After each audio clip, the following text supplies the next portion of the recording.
guys, in today's video I will be showing you how to find the help or the support section on your account on Bluesky easy and quickly.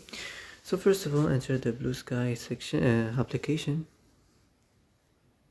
and then go to these three lines up here, go to the settings, and here you will find the help section. So as you see here, you can manage this section as you like. The custom domain, the accounts, the Bluesky user FAQ, the general FAQ. That's it. That's how to find the help support, the help section easy and quickly. Well, that's it for today's video. I hope this is the answer you've been looking for. If you like this video, don't forget to like and subscribe. And that's it. See you in the next video.